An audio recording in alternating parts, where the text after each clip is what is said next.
Good evening, welcome along to the Transfer Show. Michael Bridge and Rob Dorset here to analyse and dissect the day's top stories. And boy, have we got a lot of top stories. None more top, if that makes sense, than the battle to sign Benjamin Sesko, which is really ramping up. Now, Manchester United and Newcastle have both made bids. We'll bring you the latest details and tell you which of those clubs is leading the chase for the striker.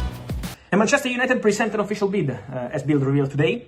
The bid is 75 million euros plus 10 million euros in add-ons. So 85 million euros package from Manchester United after 90 million euros package from Newcastle United. Let's clarify some points. Manchester United bid 75 plus 10, 85, includes a part of these add-ons being really easy to reach. You remember what I told you for Victor Gyökeres earlier this summer? Sometimes in the transfer market world, it's very easy to go and say numbers like 20 million euros, 10 million euros, 15 million euros add-ons. But then the add-ons can be very easy to reach, so almost guaranteed. Maybe when you play, I don't know, just for example, 5 games, 10 games, 15 games. Maybe can be quite easy to reach when you score 10 goals, 20 goals, 30 goals with the club. Or maybe can be very difficult to reach, like win the Champions League, win the Premier League, or whatever. In some cases are even like win the Ballon d'Or or these sort of things. So add-ons is not meaning guaranteed money. Can be almost guaranteed in some cases, can be easy in some cases, can be difficult in other cases. In this Manchester United proposal, the main part of the add-ons are quite easy to reach. That's the description of those involved in the deal. So 75 plus 10 with quite easy main part of these add-ons as part of the package. Why Manchester United bid? First point, a message to Red Bull Leipzig. Okay, after spending 2 weeks talking, after spending 2 weeks telling you, okay, we are going to bid at some point, they wanted to show that now, after Newcastle sending that kind of bid, they are serious. They are really in the race. They are not just playing with that one. Second message to Newcastle. Okay, you are bidding, but we also have the money. We are also in the race. Your bid is higher, because Newcastle bid now is higher, but Manchester United want to show that they can compete. Third point, the crucial one, the player. Newcastle wanted to show to Benjamin Sesko that while Newcastle are pushing like crazy, Manchester United are ready to enter into the race. But remember what I always told you, Manchester United will only bid if they feel the player wants to join them. And what's important to mention is that sources at Manchester United on Tuesday morning guarantee that their feeling is that the deal between Benjamin Sesko and Newcastle is not done yet, because the player is waiting for Manchester United move. Was waiting for Manchester United move, was because now the bid is on the table and Man United are officially part of this conversation, but Manchester United feel that Sesko was waiting for them. And this is why they decided to enter into action and to send that proposal. One of the reasons why they decided to send that proposal. So now the battle is really ongoing. With 2 bids on the table, we have to test the patience of Newcastle, who have obviously spent many days waiting for Benjamin Sesko to decide, putting on the table a very big proposal, putting on the table for the player a very big contract. So Newcastle absolutely remain at the table at the moment, but they want an answer as soon as possible. After what happened with Ekitike, who was close to Newcastle and then joined Liverpool, after what happened with Brian Mbeumo earlier in the window, after what happened with João Pedro, who was a target for Newcastle and decided to go to Chelsea, they want an answer from Benjamin Sesko. They want to resolve this situation as soon as possible. So that's the point. Also important to mention, guys, that obviously this point for Newcastle will be really important to understand also the future of Alexander Isak, because Alexander Isak and Liverpool deal is on hold in this moment, waiting for Newcastle to communicate. If Newcastle sign Benjamin Sesko, it can be way easier for Liverpool to return to the table, bid and get Alexander Isak. Because if Sesko goes to Newcastle, for sure Liverpool will be back at the table and will bid again for Isak. Despite they told you they will not bid anymore. They will bid if Newcastle open the doors. But if Benjamin Sesko goes to Manchester United and Man United feel internally that he's waiting for them, well, in that case, obviously for Newcastle could be different. They will look for a new striker on the market, but to find a striker now, almost 23 days to the end of the transfer window, and to find him to replace a top player like Alexander Isak is not going to be something easy. So let's see what's going to happen there. But now Manchester United at the table with a big proposal. Now, crucial factors. The first one, what the player will decide to do, because Benjamin Sesko at the moment has not communicated, okay, I only want to go to that club. Man United believe that he's waiting for them, because they see that at the moment a deal with Newcastle is not closed, and this is why Man United believe that he's waiting for them, but at the moment, still waiting for a formal communication from Benjamin Sesko. On the other side, Red Bull Leipzig, because Leipzig are in control of the situation. Now, with 2 bids on the table, 90 million euros. Manchester United with 75 plus 10.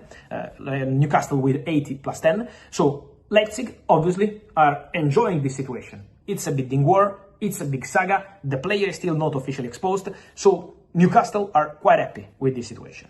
Now, it's going to be really important to understand the timing of all parties involved. If Newcastle will decide to stay in this race, wait for Sesko, or to leave the table. And then, if Manchester United get to the numbers wanted by Leipzig, but the bid is a really important bid, and then Benjamin Sesko himself, because Sesko has to make a final official decision, but the feeling of those internally at Manchester United, important people at Manchester United, is that Sesko was waiting for them. And this is why they decided to present an official bid. They decided to enter very strong in the race on this Tuesday. So now the Benjamin Sesko story is absolutely ongoing. Over the weekend, we had reports that he decided to go to Newcastle. Trust me, Man United would never bid if they already heard that the player agreed everything with Newcastle. And probably the deal was already done if we really agreed with Newcastle on Saturday when we had that rumor. At the same time, Newcastle are still at the table. Newcastle are waiting, Newcastle are hoping, Manchester United involved. And so let's follow the situation. But for sure, Benjamin Sesko saga is now entering into absolutely crucial stages. And so guys, let me know your thoughts on all these stories because there are many points, many details of this Benjamin Sesko story. So I'm curious about your opinion. I'm reading you in the comments. Where should he go? Manchester United or Newcastle? Why should he join? One club or the other? Well, let's start with the battle for Benjamin Sesko then. Manchester United and Newcastle, as we've said, have both made bids. Who'll get him? Let's begin with the Manchester United side of things. Peter Stevenson is in Manchester for us and joins us again. Peter, good to see you again. Right. What are Manchester United offering? Yeah, good evening, Mike. You just wonder whether young Benjamin's going to get much sleep tonight because he's been training alone in Germany while both Newcastle and Manchester United have submitted their bids and now must wait patiently. It's a classic waiting game that we see in the transfer window. United's bid went in after Newcastle's second bid. United bidding 74 million in total, 65 up front with 9 million in add-ons. That's slightly under what Newcastle United are offering. United, of course, having finished 15th in the Premier League last season, can't offer Champions League football either. So football logic suggests the advantage would be with Newcastle. But what we're hearing this afternoon is that the young striker who's been training alone all day is favouring a move to Old Trafford. What that will do is significantly, of course, increase United's attacking options. We've seen Matheus Cunha come in, we've seen Brian Mbeumo come in, and really, if you like, experienced Premier League performers. And when you throw young Benjamin into the mix, I'm sure that's what Ruben Amorim is hoping for. A really good attacking, potent threat from United, something which we didn't see at all last year. And if he can get those three in position in 12 days' time when Arsenal come to Old Trafford to kick off the Premier League, then he'll be highly delighted. It's a mouth-watering prospect, but like everybody else at the moment in football, Ruben Amorim has to sit and wait with everything crossed. He does indeed. Peter Stevenson, live from Manchester. Thank you. So that's the United side of things regarding Sesko. What about Newcastle? Well, our reporter Keith Downey has the latest from there.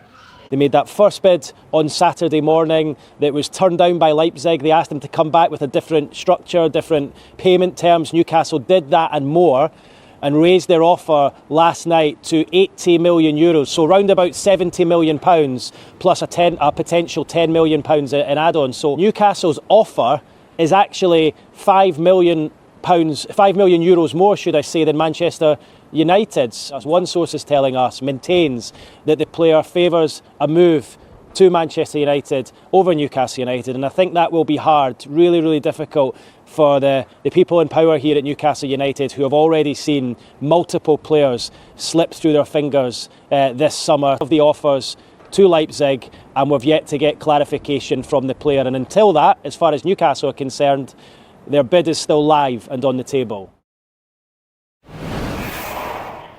Right, they both want him. Rob Dorset, who gets him? At the moment, you have to say it looks like Manchester United. The sense I've been getting, and you heard from Peter Stevenson and Keith Downey there, the two men who know better than anybody, the tone that they're giving suspects that Manchester United are winning this race. And the impression I get from the people I've been speaking to is that Sesko has preferred a move to Old Trafford all the way along. and that from RB Leipzig's point of view, they've been waiting for Manchester United to reach the level of bid that Newcastle have made. They haven't quite done it yet. They're still some distance off it, 5-10 million euros, depending on the exact figures. But it's pretty clear that he would rather go to Old Trafford, and I think that leaves Newcastle in a very, very difficult position. Even though they can offer Champions League football, even though they finished so much higher, they finished 5th compared with Manchester United's 15th last season. We know that Manchester United have been in turmoil. Newcastle have been a very steady ship under Eddie Howe. They've been consistently improving, and yet that history of one of the world's biggest football clubs, I think, is probably going to tell in the end. Is that it? Is that about what's gone before then? Because it doesn't make sense that Newcastle can offer Champions League football while Manchester United were, flirting with relegation last season, and yet they have the edge, apparently. Maybe an everlasting thanks to Sir Alex Ferguson, possibly, because they are still Manchester United at the end of the day. But speaking to, Brian Mbeumo, he didn't bother him about no European football. Does Champions League matter as much as people let on sometimes? A lot of the time it's a financial package, and it is playing for Manchester United. But look, it's not all over for Newcastle United at all, who, let's just say, since the takeover, have recruited ever so well. But, as Rob says, it does look as if now he is leaning towards Manchester United. But also got to mention the recruitment director, Christopher Favell, who was at Leipzig, who was speaking so highly about Sesko. I wonder if that's playing a key role in this as well. Not just Ruben Amorim, but Manchester United collectively. But he's untried, untested, really, isn't he? And he's raw, clearly. What do you make of the sort of sums being spoken about forwards this summer? This is absolutely fascinating, because I haven't known a transfer window like this one, where we've seen so many world-class strikers on the market, on the move, many of them coming to the Premier League. Let's show you some of the stats that we've been looking at, because I think this speaks absolute volumes. You can see some of the summer signings there, and just how much we're talking about. There's a star, of course, next to Benjamin Sesko, because that's not completed yet, but you can see that Hugo Ekitike is at the top of that one at £79 million. Gyökeres, 63.5. Matheus Cunha, not a striker, he's a forward. Same with João Pedro, you'd say there. Look at the absolute bargain for Chelsea at the bottom. Liam Delap there with a £30 million release clause. I think it's right that you put him in this sort of category, this sort of company. I think he could be that good. But Mike, what I think is fascinating is, where do you get the value here with a striker? Do you get the value for somebody who is experienced, like Gyökeres, 27 years old, been there and done it, scored 92 goals in 103 games for Sporting? Yeah, in which league, though? In the Portuguese Premier League, yeah.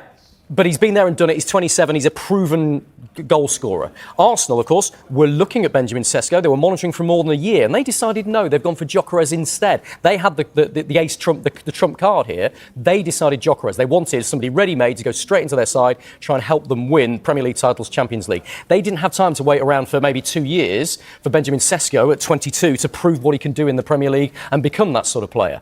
Is that where you get the value, experience and goals? Or is it a younger player like Sesko with incredible promise who has got years ahead of him and may grow into that Manchester United side? Remember, Gyökeres has signed a 5-year contract at Arsenal. He will be 32 when that comes to an end. Arsenal have got no resale on him after that. He's worth virtually nothing. Look at Heung-min Son, who we're going to talk to about at Spurs shortly. £15 million, maybe £20 million that Spurs are getting for him. That's a snip for a player of his quality, but he's in the last stages of his career. So Arsenal can afford to write that off because they've got no resale. It doesn't matter. They need a player ready now. Manchester United, Newcastle perhaps don't have that luxury, which is why Sesko is more attractive to them. But I think how you look at that striker bingo is going to be fascinating. We know that every single football fan in this country is doing what we're doing now. They're looking at that list of strikers and going, right, who's got the best player? Who's got the best deal? Who's going to be the best in 2 years' time? It's a fascinating debate, and it's going to go on between Newcastle and Manchester United. Where's the value then in this list? Well, if we've got the opportunity to see his record at Leipzig over the last couple of seasons, look, we could debate all day long what's the bigger and better league, Bundesliga or the Portuguese league. I love watching the Bundesliga a bit. Then you've got a lot of German experts. I was listening to Kevin Hatchard earlier. He said the real winners could actually be Leipzig, because they're getting a lot of money for a very good player, but as Rob's mentioned, a 22-year-old. The Premier League is tough. But I'll go back to Christopher Favell at Manchester United. He said in the Bundesliga website, extremely quick, great jump, strong in the air, and despite his height, he's very mobile and technically strong. So maybe paying a little bit over the odds, but if Manchester United can get out the players they want, we know the players who aren't wanted, and I'm sure that might go down possibly to deadline day, but this is a new look Manchester United, and if they do get him, it's a new look front three. And also Sesko, by the way, if you look at the goals he scored in that Premier League, they're outside the box, they're inside the box. He scores every sort of goal. So I think that's what Newcastle and Manchester United are looking at, huge potential. And that's worth paying a lot of money for, because we know strikers come at a premium. Michael just said there, we know the players that Manchester United want to offload. Has Rasmus Højlund joined that list? Yes. Well, I think he does if Manchester United complete a deal for Sesko.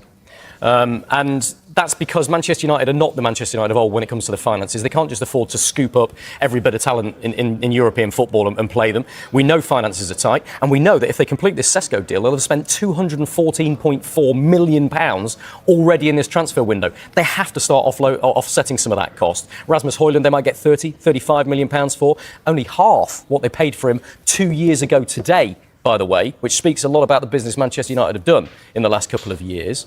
But I think they have to start offloading players. I'd expect Garnacho to go if they can get decent money for him as well. We've heard about them being prepared to accept offers for Kobbie Mainoo and some players that are really part of Ruben Amorim's, first choice 11. Such is the state of their finances. So if they're spending £214.4 million and they do get Sesko, I think they'll look to try and move Højlund on. But isn't Sesko in the same sort of situation that Højlund was in 2 years ago today? Aren't they similar, like raw, untried, untested, as I've said? And it didn't work. It didn't work with Højlund, let's be honest. And if you look at the figures involved, Mike, they're almost exactly the same. There's a parallel between Højlund and Sesko here. If you look at what happened with Højlund when he was signed a few years ago, he was £1 million cheaper than Manchester United have bid for Sesko now. The add-ons were £1 million cheaper than they were for Højlund as well. It is almost exactly parallel between the two players. Højlund was 20 years old when he moved, Sesko's 22. Both still very raw talents, is the way Manchester United are looking at it. Clearly, the bosses at Manchester United and the likes of Jason Wilcox, who is running the recruitment department, and Flavel, who obviously has got a big part in this as well, they're looking at it going, we think this guy is going to grow into our squad. We think with Brian Mbeumo and Matheus Cunha, throwing the crosses for him, making the passes for him, he's going to score a hatful of goals and he could be a Manchester United striker for years to come. They thought that about Højlund, though, Michael. So I asked this last night. I'm going to ask you, is this a gamble, Sesko? With the fee involved, yes. The fee involved, yes. But I can't believe I'm going to say this, but I think for Manchester United, potentially a year out of Europe might actually be good for Ruben Amorim. He works with a smaller squad, the players he wants to work with, no Thursday, Sunday. OK, might affect them financially a little bit, not majorly. A Conference League wouldn't have touched them financially. Maybe just a year, a reset. That's what Ruben Amorim... Do you remember Ruben Amorim said, I don't want to join a club midway through the season? He went on and on and on about it. You can see why in the end, with their finishing position. Yeah. But you can see there's something potentially working there, and that Manchester United reset, which starts next season. One other quick word about Newcastle here, because I think a lot of people have got sympathy for Newcastle here on the number of players they've missed out on, and if they miss out on Sesko. And you're asking the question, well, why would he choose Manchester United over Newcastle with Champions League football and all that Eddie Howe's achieving up there? I think it's interesting. Newcastle could blow Manchester United out of the water if they wanted to here. Let's assume they're going to get £120 million for Alexander Isak if he moves to Liverpool. They've already turned down 110. Well, they could spend all of that money on Sesko if they want to, and Manchester United couldn't get close to it. And I'm sure RB Leipzig could say, listen, Benjamin, you're going to United or you're staying put with us.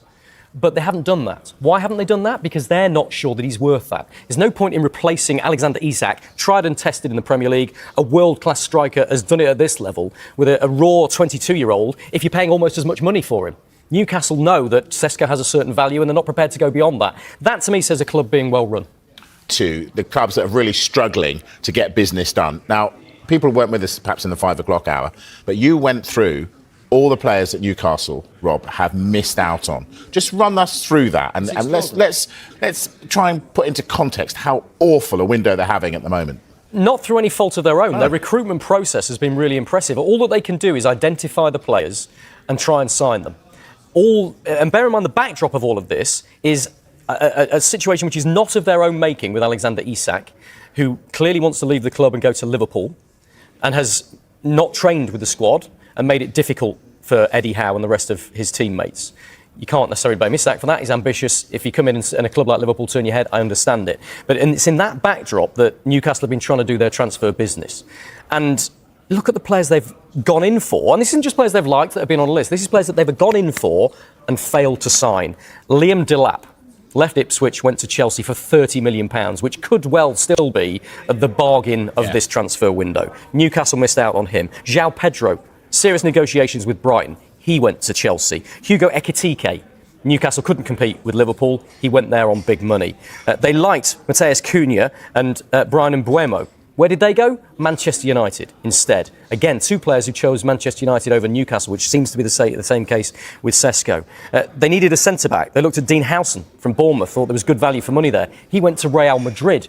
instead of Newcastle. And James Trafford, that Bridges just mentioned there, went to Manchester City instead of going to Newcastle. That is an extraordinary list. It's 2 strikers, 3 forwards, 1 centre-back and a goalkeeper who was seriously on Newcastle's list. They were seriously negotiating for, they were desperately trying to sign, and those players decided to go elsewhere. I don't get it. Newcastle have got Champions League football. They finished 5th in the table. They have one of the best, most nurturing, creative managers in this country, in Eddie Howe. He makes players better. If you go to Newcastle, I fail to believe any player would not get better going to Newcastle to play under Eddie Howe. And yet all of these players have turned down the opportunity to do so. I think it's difficult to criticise Newcastle from it. These are circumstances beyond their control. But no doubt, it's been a terrible window for Newcastle so far. How much is the Isak situation hurting them? Because if you're a player looking in and you're thinking, well, why would I go there when this great player who scores goals and wins games wants out? Well, if it was a striker, if it's Liam Delap or Hugo Ekitike, you think I'm taking his place anyway, so that doesn't really apply.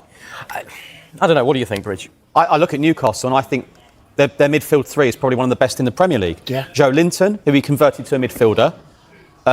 Sandro Tonali, who's come back from his ban and just shown his class. And Bruno Guimaraes, we talk about their recruitment. He's probably one of Newcastle's best ever signings. I'm not being funny, but he's brilliant. Every time I watch him, he's brilliant. Yeah. You know, Sven Botman's had his injuries, but, you know, they've got Aaron Ramsdale now in goal. So, I totally agree on Eddie Howe, but I think this could be a really busy next few weeks transfer-wise. I'm looking at some clubs, and I know they're getting frustrated and they want to do some business.